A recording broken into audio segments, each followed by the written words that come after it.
There's a behavior that will make you either successful or a failure. It will either make you in shape or out of shape. It will make you happy or sad. It will make people around you like you or not. It's very, very important that you understand what this is. This behavior is autopilot, right? Let's deconstruct what autopilot means. Autopilot means doing things unconsciously, right? Usually, when you say you're doing something unconsciously, there's a negative connotation behind it. But actually, doing things unconsciously, much like the word power, doesn't necessarily imply good or bad. The context is what matters. Autopilot can be a very good thing, but most people run on a bad operating system.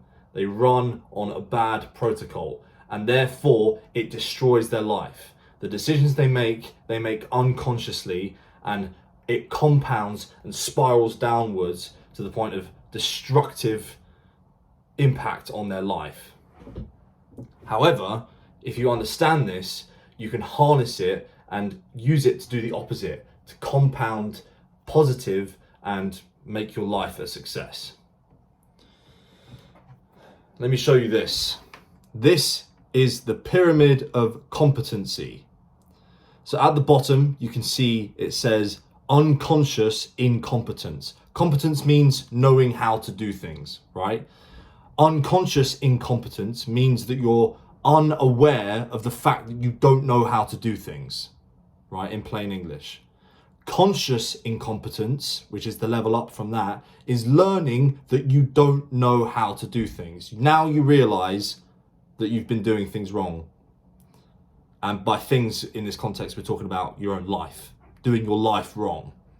Then you have to go on the journey to discover, well, how do you do it right then? And you have to become very conscious of the decisions you make and the path that you're taking. You become very conscious, competent. That is the next level above that. Some people think it ends there, when actually it has a final layer above that, which is unconscious competence. This means that when you're unconscious and competent, you don't think about doing the right things. They just happen to you because you've been doing them consciously for so long, and you've changed your own programming that now on autopilot, you do the right things. And that's what I'm highlighting here. And this is a journey I myself have gone on, and it has been transformational. And I think it's very important to know that this journey exists and that self-improvement can get you through it. The reason that you need to be unconscious and competent as well, the reason for that final layer is because you only have a limited amount of brain power and a limited amount of attention. So throughout the day, you can't consciously be thinking, okay, I need to do this right, I need to do this right, I need to do this right, and have enough mental capacity in order to effectively reach the goals that you want to get to, and to achieve the things that you want to achieve. So you have to be doing good things with next to no effort so that your mind and your attention can tackle the big problems that, say for example, if you run a business, you need to be 100% locked onto that. And you can't have other things in your life, like your habits and your routines and your diet and when you're sleeping, getting in the way of that. Let me give you a practical example, right? And I'll do this from my own personal history with this, right? So let me tell you, when I was at the bottom of this, unconscious, incompetent, this is what my day looked like. This is the effect that it had on my life, not knowing that this existed. So I had no alarms to wake me up. So I'd just kind of wake up at a time, usually 12 p.m. sounds about right. This would then be followed by a mandatory hour or even 2 hours of social media in bed, because I had my phone charging next to my bed, so it was easy to do that. Then I would get out of bed and wonder why I'm so lethargic and I don't feel like doing any work. This is in reference to the time when I had my videography business, and I was, for the very first time, trying to manage myself and my own business. I didn't have a boss telling me what to do. So that's why the start of my day was completely out of control. I didn't know how to work on my own. And I didn't know that this very important principle of the first hour of your day being so important and so vital for setting the tone for the rest of the day. So I wouldn't really know what to do with my day, and I'd probably just eat something, and then due to feeling uncomfortable, I would then probably go and scroll on TikTok again, because that makes the pain temporarily go away of not knowing what to do. I would eat at irregular times, and that would also mean that I would probably be either at maintenance calories or always in a deficit, which means that if I would go to the gym, I might tone up a bit, but like I never made proper progress in that domain as much as I wanted to. I would feel guilty about not doing much work, and I might stay up late into the night and just be looking at screens, which would affect my sleep. Or I might be not in the mood that day and take the day off. Just skip a day of work. Don't really feel like it today. I think I'll just have one day on of work and then another day off. Work that way.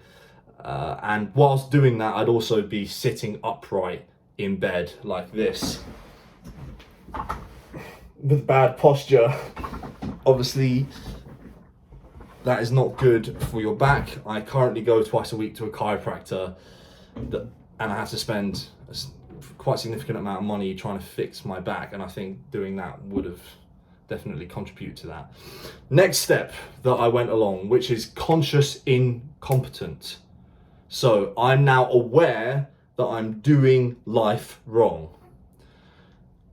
And how does this happen? Well, that's where self-improvement YouTubers are so important.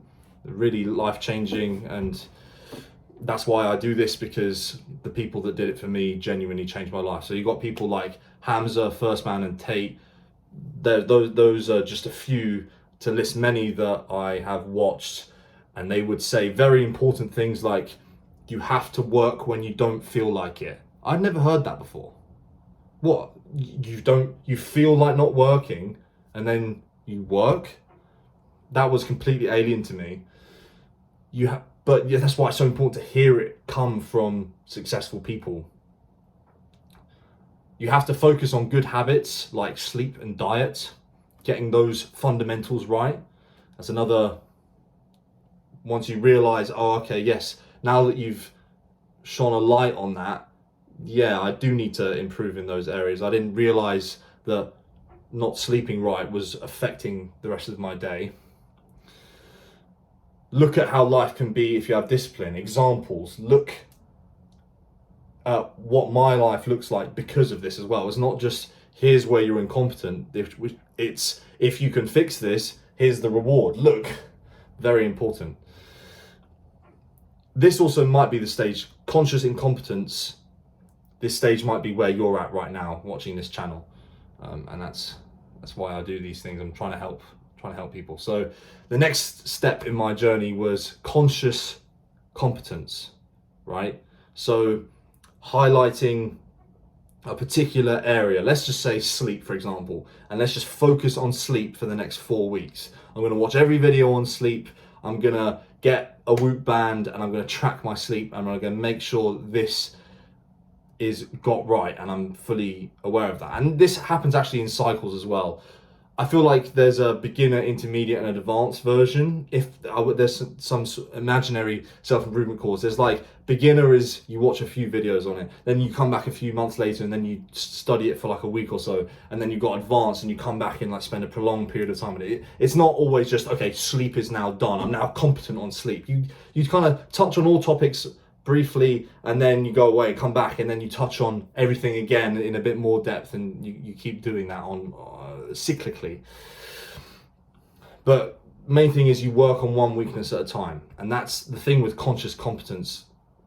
It takes your brain power. It takes a certain amount of your mind, and you can't focus on every habit all at once. You've got to pick one, be semi-competent in that area, and then move on to the next one or dive deeper into that. But as long as you're a well-rounded individual and eventually all of these habits become conscious, then you're good to go.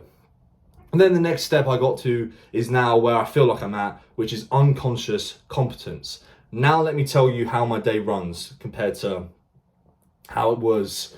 Let's say it was 2 years ago. That example I gave you was me 2 years ago. Now this is how it is, and I'm very excited. I've put a lot of work into this, so I'm excited to say what it is. So I have an alarm that wakes me up at 8:30. Is a good time for me. The light has come on outside. My sleep schedule runs automatically, so I know when I'm going to bed and I know when I'm waking up. There's no variation there. It's those two times. I'm in bed reading at 10 o'clock, so I know that already in advance. My phone's not charging by my bed. My phone is charging on the other side of my room. So once I wake up, that just happens. I have to get up and turn the alarm off, and by that point I'm on my feet. So I'm not gonna, go back to bed on my phone. I've done all of those things, and that just happens on autopilot. I know what I need to start my day right and to energize me. I need coffee, water, and like a banana. That is me ready to go. I might have another coffee some hours afterwards. That's already decided. There's no decision there. What am I doing? It just, I know exactly what to do now. It's this, and then I'm working. It's a good solid 4 hours of work. Alarms run through my schedule that tell me to do things. So when it's time to have my first meal of the day, some egg on toast or something, I don't have to think about that. I've got an alarm that goes off on my phone and it says time to eat. So I never have to think, oh, what time is it? How long until then? No, I'm locked on. My brain is totally immersed in the task that I'm trying to fix, and then we'll deal with that later. I consume the same things every day. I know exactly, I've measured out exactly how much of each food I have to hit my targets. I know when I'm under, I know when I'm over. I know the quantities, I know the macros. So I don't have to think about it. And now as of this year, 2024, we've just entered, my cutting diet has started. I don't ever think about, oh, I need to get this. I need, what should I have? Should I have this? I know exactly how much rice, how much chicken. It just goes on the scales, and then I don't have to decide, and I know I'll reach my goal. I don't have to think about it. I'm unconsciously competent in getting to my goal. I know that at 6:30 I'm going to stop working, and that's also very helpful because it means that I won't procrastinate, because I know that's my deadline. 6:30 I'm going to stop working. So it's not like, oh, I can just procrastinate now and I'll just do work later. No, 6:30 I'm stopping. So I better get my work done before then. So that helps me focus, to have a hard deadline of stopping work. Then from 6:30 to 8:30 I'm exercising. I know I'm boxing on Tuesdays and Thursdays. That's my intense cardio. And then the rest of it is all weights, lifting. Rest days kind of just come. I aim to exercise every day, and then naturally life just happens. Sometimes something comes up, maybe an injury or maybe some event that you need to go to. So rest days kind of just happen for me, so I don't need to factor them in. So I aim for every day and end up working out, exercising maybe 5 or 6 times a week. So one of the main principles of this actually is blindly obey. Right? One of my principles is blindly obey the protocol, which is quite counterintuitive, because usually when you hear blindly obey, you're like, oh, is it some sort of domineering regime? I should never blindly obey. I should always question what I'm doing. But that's not what we're talking about here, because a lot of thought has gone into this, and it's all stuff that I've custom designed for myself, my needs. And so the thought has been put in. It's not blindly obey without thinking. It's lots of thinking has been done. Now blindly obey the protocol and just do it and run it, and it will get the results. Success, to conclude, is breaking years down into months, months into weeks, and weeks into days, right? And fundamentally, all it is just what is your optimum day? What would that look like? Design it. Be competent to what that is. Competently execute on it and live that day on repeat as many times as you can, and then results will come. Thank you.